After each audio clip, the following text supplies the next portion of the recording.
Good morning, sisters and brothers. This is God's gift. It's June 5th, 2017.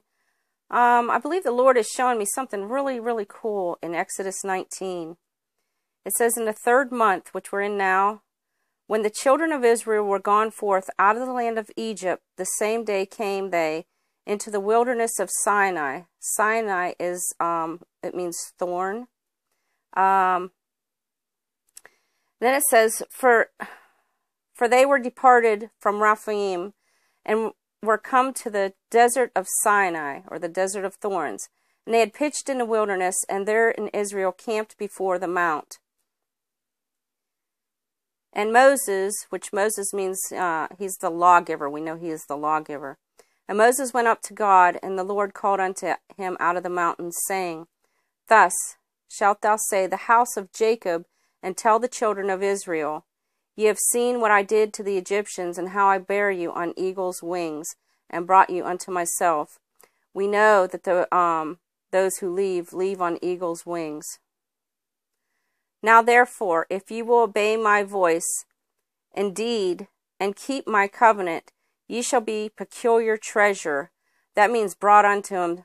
That means his possession, God's possession. If we follow him, we are God's possession. Unto me above all people, for all of the earth is mine, and ye shall be unto me a kingdom.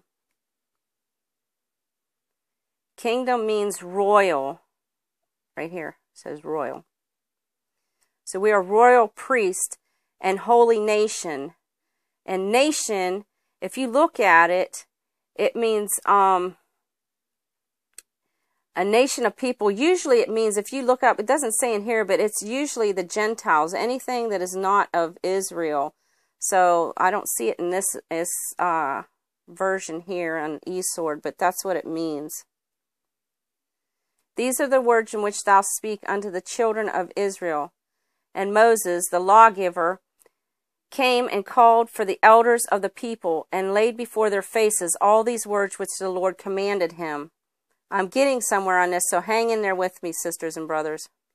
In verse 8 it says, And all the people answered together, because we're one now, sisters and brothers. We're answering each other. We know that the Lord is telling us things and showing us things, so listen here.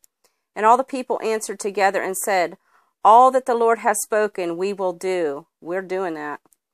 And Moses returned the words of the people unto the Lord. And the Lord said to Moses, Lo, I come unto in a thick cloud.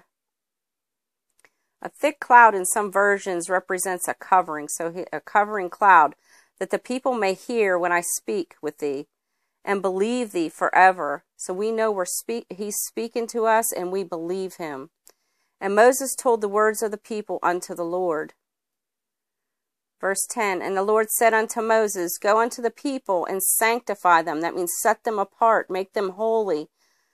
So he's telling them, set the people apart, them today and tomorrow, and let them wash their clothes, which clothes is a covering, a mantle.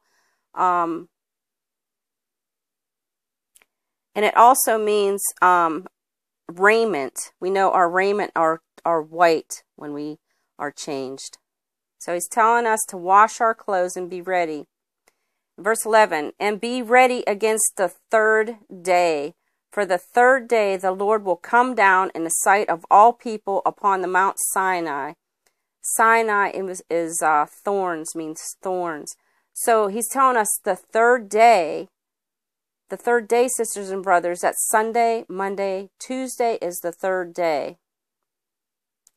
Let me read that again. And be ready against the third day. For the third day the Lord will come down in the sight of all people upon Mount Sinai, which is the thorns. And thou shalt set bonds or boundaries unto the people round about, saying, Take heed to yourselves, that ye not go up unto the mount, or touch the borders of it. Wheresoever toucheth the mount, shalt they surely be put to death. So God is putting a border around the mountain so that no one can come up it. In other words, he is setting that mountain as his. There shall not a hand touch it. He shall surely be stoned or shot through, whether it be a beast or a man, it shall not live. When the trumpet sounds long, they shall come up to the mountain. This is us being called up, sisters and brothers. This is the trumpet that we will hear. So then Moses comes back down the mountain. Moses went down from the mount unto the people and sanctified the people, and they were washed their clothes. So this has to be the third day, because he said to do this on the third day. And he said unto the people, Be ready against the third day, which is Tuesday. Come not at your wives. And it came to pass on the third day in the morning, that here were thunders and lightning and thick cloud upon the mountain, and the voice of the trumpet exceedingly loud, so that all the people that was in the camp trembled. And Moses brought forth the people out of the camp to meet with God, and they stood at neither part of the mount. And the mount of thorns, or Sinai, was altogether on smoke, because the Lord descended upon it in fire, and smoke thereof ascended as the smoke of a furnace. Reminds me of in Revelations, when the pits open. And the whole mountain quaked greatly. And when the voice of the trumpet sounded long, and waxed louder and louder, Moses spoke, and God answered him by a voice. That by a voice means like a proclamation, a loud beating. Let me see. Yeah, claim, proclamation. And the Lord came down upon the Mount Sinai, which is thorns, and on top of the mountain, and the Lord called Moses up to the top of the mountain. And Moses went up. And the Lord said unto Moses, Go down and charge the people, lest they break through unto the Lord to gaze, and many of them perish. Let the priests also which come near to the Lord sanctify themselves, lest the Lord break forth upon them. And Moses said unto the Lord, The people cannot come up to the Mount Sinai, for thou charged us, saying, Set bounds about the mount, and sanctify it.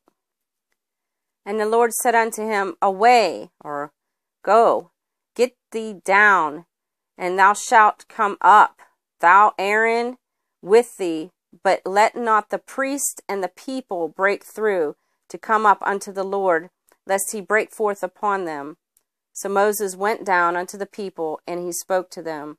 So the Lord set a boundary on this mountain. In other words, only those he calls up is allowed up. Nobody else would make it up this mountain. There are only those who are being called right now who are about ready to go. So I came to Shabbat.org, and it says Tuesday. In recounting the story of creation, the third day, Tuesday, is the only day when the Torah says twice, and God saw it was good. The sage interpreted this to mean this day is doubtedly good, good for heaven and good for creation. While I'm here, you see how they have God and God saw? I used to think that was really bad that they do that, but they take God's name so holy that they will not spell the name out. Just thought it was kind of cool. They do not recommend Fridays, which starts at nightfall. Weddings are not held on Fridays, so we can chalk that one up. They're not allowed on Saturdays, biblically mandated the day of rest, but Saturday night they can. I'll just run through a few of these. You guys can look at them later. It was kind of just, I don't know, I just thought this was kind of interesting stuff. But be blessed, sisters and brothers. Check this stuff out. I mean, we're talking wedding time, and we're trying to figure it out. And the Lord is still bringing the threes. I don't know if he is speaking of the third day, but I'll keep at it, sisters and brothers. I praise you all. The Lord has blessed me so much with everything that you have given me. You have been such a blessing, and I pray that the Lord just brings us all more information together, that we are shown everything that he wants us to know. We're all getting little pieces of the puzzle, and, you know, we're getting there. I ask the Lord to bless this channel, bless those who hear my message. I thank you all for standing beside me, and those who have eyes to see and ears to hear will understand this message. God be with you all. This is God's gift.